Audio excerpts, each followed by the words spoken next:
Break के बाद स्वागत है आपका। आप देख रहे हैं डीडी न्यूज। आपको बता दें कि राष्ट्रपति भवन के गणतंत्र मंडप में सोमवार को पद्म पुरस्कारों का वितरण किया गया।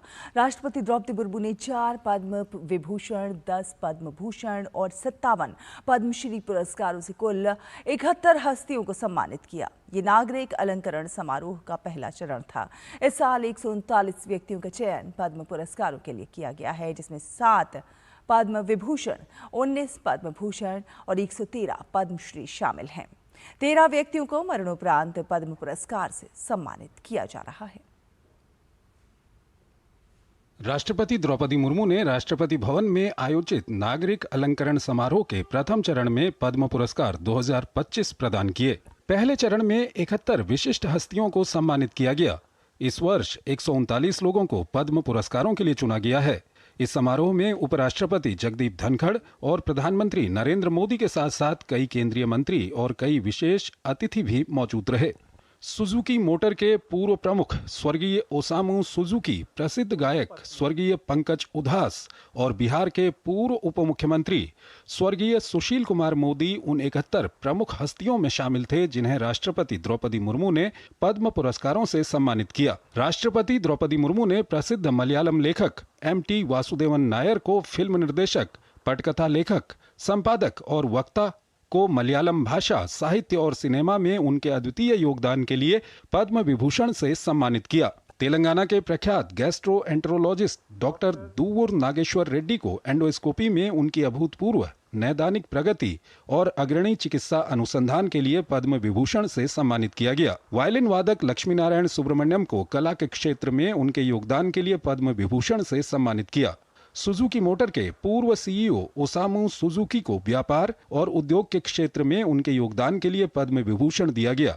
उनके बेटे और सुजुकी मोटर्स के CEO तोशिहिरो सुजुकी ने ये पुरस्कार ग्रहण किया। I'm extremely honored, happy and privileged to get this Government of India's recognition, Padma Vibhushan, and also to all the violinists, because I was told this is the first time a violinist is getting Padma Vibhushan. So it is for all the violinists in the past, now and the future, and also for my father who is responsible for making the Indian violin globally known.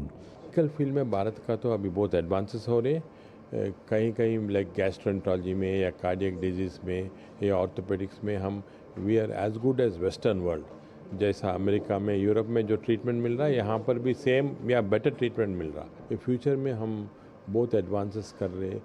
Government को और मोदी साहब को I am very very grateful for giving me this award. Film निर्देशक शेखर कपूर, अभिनेता और आंध्र प्रदेश के विधायक नंदुमुरी बालकृष्ण, अभिनेता S अजीत कुमार, गायक पंकज उधास को कला के क्षेत्र में पद्म भूषण पुरस्कार से सम्मानित किया गया। पंकज उधास की तरफ से उनकी पत्नी फरीदा पंकज उधास ने राष्ट्रपति से पुरस्कार ग्रहण किया। इसके अलावा पूर्व भारतीय हॉकी खिलाड़ी PR श्रीजेश को खेल के क्षेत्र में उनके योगदान के लिए पद्म भूषण पुरस्कार मिला। राष्ट्रपति द्रौपदी मुर्मू ने विभिन्न जगत की कुल 10 हस्तियों को पद्म भूषण सम्मान से सम्मानित किया। शुक्रिया अदा करता हूँ प्रधानमंत्री मोदी जी को और इंडियन गवर्नमेंट को जी मुझे ये पद्म भूषण से सम्मानित किया है। ये जो पद्म भूषण मुझे दिया गया है, ये और भी एंकरेजमेंट है। जो मैं कर रहा हूँ उसका शाबाशी है। We can never forget him. And I don't think the whole of the country will, or all over the world, they will forget him because his melodies will always be there. Yeah, I'm very grateful to them, very thankful to the government of India for having recognized his talent. कला जगत में doctor Shyam Bihari Agarwal, cricket खिलाड़ी R Ashwin सहित कुल 57 विभूतियों को पद्मश्री पुरस्कार से सम्मानित किया गया।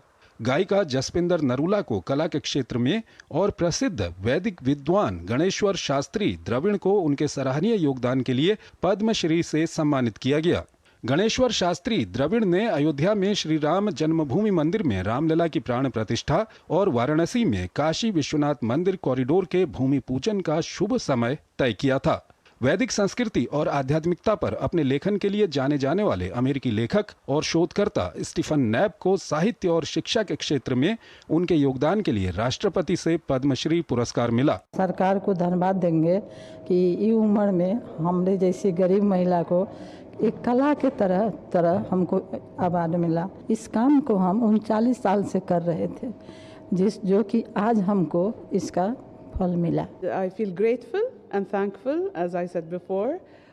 It means that all this work that I've done for the yoga community in Kuwait and all that I've given and the love that I have shared of yoga. उल्लेखनीय है कि पद्म पुरस्कार देश के सर्वोच्च नागरिक सम्मानों में से एक है। हर साल ये पुरस्कार कला, सामाजिक कार्य, सार्वजनिक मामले, विज्ञान और इंजीनियरिंग, उद्योग, चिकित्सा और साहित्य जैसे कई क्षेत्रों में समाज के लिए सकारात्मक योगदान के लिए दिए जाते हैं। इस साल 139 व्यक्तियों का चयन पद्म पुरस्कारों के लिए किया गया है, जिनमें 7 पद्म विभूषण, 19 पद्म भूषण और 113 पद्मश्री शामिल हैं। 13 व्यक्तियों को मरणोपरांत पद्म पुरस्कार से सम्मानित किया जा रहा है। ब्यूरो इनपुट के साथ डॉक्टर सुयश शर्मा की रिपोर्ट, डीडी न्यूज, दिल्ली।